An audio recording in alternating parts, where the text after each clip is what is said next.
Dan riwayat yang lain dikatakan dari An-Mujahid awil Miqsam fi qawlihi ta'ala Allahu waliyul ladzina amanu yukhrijuhum minadh dhulumati ilan nur wal ladzina kafaru awliya'uhumut taghut yukhrijunahum minan nuri iladh dhulumat qala kana qaumun amanu bi Isa wa qaumun kafaru bihi falamma ba'atha Allahu Muhammadan sallallahu alaihi wasallam amana bihi alladhina kafaru bi Isa wa kafara bihi alladhina amanu bi Isa.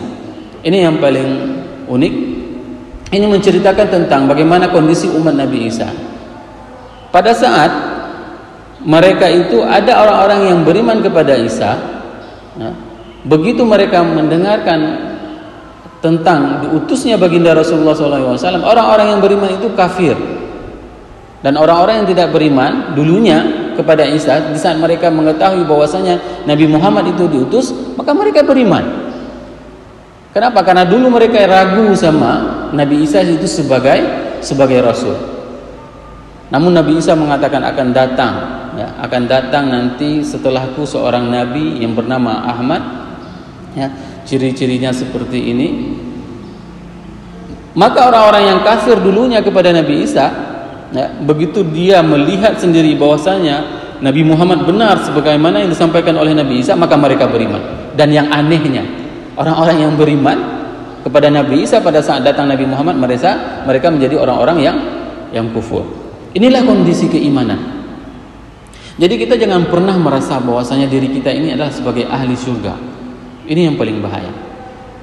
Alhamdulillah memang Allah berikan nikmat keimanan tersebut kepada kita. Seperti kita bisa melangkahkan kaki kita ke masjid untuk melaksanakan salat 5 waktu. Semoga Allah berikan istiqamah tersebut hingga kita meninggal dunia. Ini yang perlu kita pinta. Bukan berarti kita sudah menjadi ahli surga, sudah memegang kunci surga. Yang lain kalau mau masuk surga harus mendapatkan fatwa dari kita. Bukan seperti itu. Maka kita selalu memintakan keimanan. Kondisi-kondisi umat terdahulu, ada yang mereka yang beriman tiba-tiba menjadi kafir. Kenapa? Karena mungkin dia merasa ibadahnya lah yang membuat dia itu alim. Ini yang paling bahaya. Di saat kita sudah merasa bahwasanya, wah saya ini sudah alim, salat sudah 5 waktu ke masjid. Tapi kalau seandainya kita merasakan bahwasanya kenikmatan seperti ini yang kita rasakan hari ini karena kasih sayang Allah kepada kita, maka itu akan sangat lezat rasanya. Bapak Ibu jemaah yang dirahmati Allah, ya. Para ulama di sini semuanya memberikan pendapat bahwasanya zulumat ilan nur ini adalah sebuah kegelapan. Sebagaimana yang kita pahami hari ini, bahwasanya berapa banyak di antara orang-orang yang mereka mendapatkan sendiri hidayah tersebut dan di depan mata hidayah tersebut. Contoh yang paling gampang, kenapa misalnya saya selalu mengingatkan para jamaah, berikan kabar ini kepada orang-orang yang tidak datang. Ini sangat penting sebenarnya, karena tugas kita ini adalah sebagai umat yang dianggap umat terbaik oleh Allah. Kuntum khaira ummatin ukhrijat linnas ta'muruna bil ma'ruf. Ini sebenarnya tugas ini bukan hanya tugas para ustadz untuk menyampaikan ayat-ayat Allah, tapi bagaimana kita menyampaikan apa yang disampaikan oleh para ustadz tersebut, oleh orang-orang yang mengetahui tentang agama Allah kepada orang-orang yang tidak hadir. Ini yang paling terpenting. Estafetnya harus kita lanjutkan. Sehingga apa? Sehingga setiap hari kita itu ada yang bisa kita ajak untuk mendapatkan hidayah Allah. Namun diajak dengan cara yang baik. Diajak dengan cara bil mau'izatil hasanah.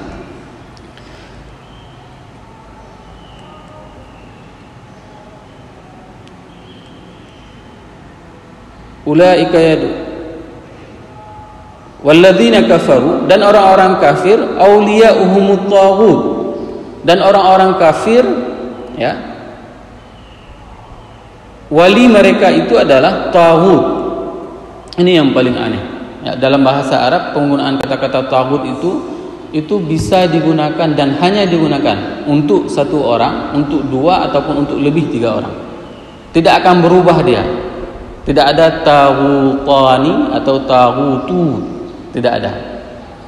Tidak ada jamaknya, tapi kata-kata taghut itu satu dia. Ya. Mau siapapun yang melakukan taghut, ya, dia itu tetap satu kata-kata yang digunakan. Satu orang tetap taghut yang dipakai, dua orang tetap taghut, dan tiga orang tetap taghut. Walladzina kafaru awliya'uhum taghut, ya. Dan orang-orang kafir menjadikan aulia mereka itu adalah taghut, orang-orang penyembah selain daripada Allah. Pemahamannya sangat luas. Kalau misalnya Bapak Ibu ada membaca buku jahiliyah fi asril jahiliyah pada abad 20, itu merupakan sebuah bagaimana pemahaman taghut. Dan pemahaman taghut ini salah dipahami oleh sebagian orang. Ya. Ada sebagian kelompok di Indonesia yang menganggap keberadaan negara Republik Indonesia ini adalah sebagai pemerintahan taghut. Ini adalah salah total. Ya, sehingga apa? Mereka meyakini bahwasanya korupsi itu boleh. Coba bayangkan. Ya, coba bayangkan, ada orang yang meyakini bahwasanya mencuri itu boleh. Kenapa? Karena mencuri di negara Indonesia, negara taghut katanya. Tidak boleh. Kenapa saya katakan tidak boleh? Mencuri itu adalah perbuatan yang memang tidak baik. Ya, mau dimanapun dan kapanpun itu memang tidak boleh dilakukan. Saya teringat sekali sewaktu salah seorang pimpinan Bank Indonesia itu mensumpahi kepala barunya. Pada saat itu disumpahi oleh Ibu Miranda Gultom.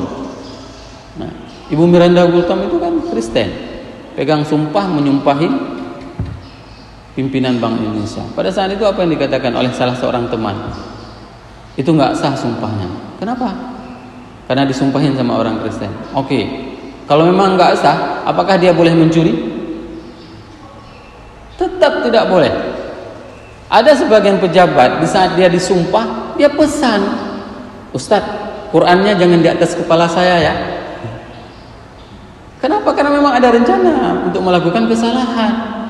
Ini yang paling aneh. Seolah-olah pada saat Quran tidak di atas kepalanya, dia meyakini bahwasanya boleh melakukan kesalahan. Kesalahan itu, ya, kriminalitas itu, maksiat itu tidak boleh kita lakukan kapanpun, dimanapun. Kenapa? Karena Allah adalah sebagai wali kita. Allah lah yang mengawasi kehidupan kita. Kalau seandainya kita menjadikan taghut sebagai wali kita, maka kita akan melakukan segala kemaksiatan tersebut. Ini yang dikatakan walladzina kafaru awliya'uhum taghut yukhrijunahum minan nuri ila dhulumat. Sudah jelas-jelas bahwasanya mencuri itu tidak boleh, korupsi itu tidak boleh. Tapi juga masih menggunakan dalih bahwasanya negara Indonesia bukan negara Islam, negara taghut, maka mereka melakukan korupsi, maka mereka melakukan kriminalitas, maka mereka melakukan bom bunuh diri. Ini merupakan yang dinamakan dengan yukhrijunahum minadh-dhulumati ilan nur, yukhrijunahum minan nuri ila dhulumat. Mereka itu sudah terkeluarkan, mengeluarkan diri mereka dari mendapatkan hidayah, hidup bernegara, ya, dengan ketuhanan, ya, untuk memilih kehidupan yang sesat. Ini adalah sebuah kenistaan. Pada seseorang itu menganggap bahwasanya hidup di Indonesia ini adalah hidup dalam negara taghut. Inilah pemahaman yang membuat anak-anak muda milenial itu bersifat radikalis. Ya.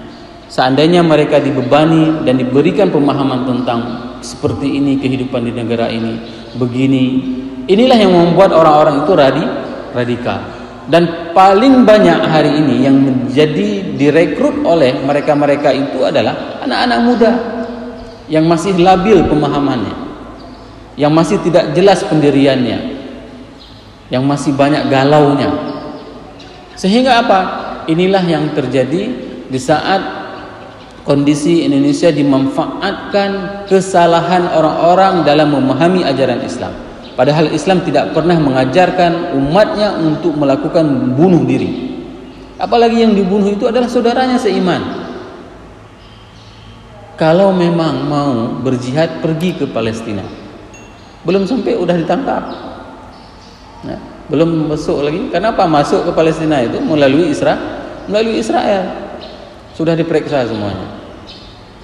Jadi ini kesalahan orang-orang kita di dalam memahami apa yang dimaksud dengan taghut tersebut. Yukhrijunahum minan nuri ila dhulumat, ya.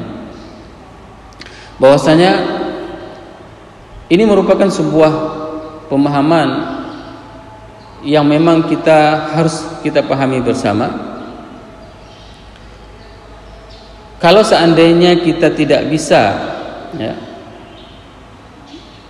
melakukan dan menjadikan Allah sebagai wali kita, ya, maka mereka itu adalah orang-orang yang menjadikan taghut itu, kegelapan, kesesatan itu adalah sebagai walinya, syaitan itu adalah sebagai walinya. Dan ulaika, yang dimaksud dengan ulaika ini adalah orang-orang yang menjadikan iblis, syaitan dan selain Allah sebagai wali mereka. Itu adalah ashabun nar. Mereka itu adalah penghuni neraka. Hum fiha khalidun. Pada saat mereka tidak bertaubat, maka mereka akan tetap kekal abadi di dalam neraka.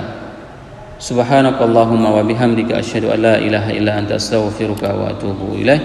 Wassalamualaikum warahmatullahi wabarakatuh.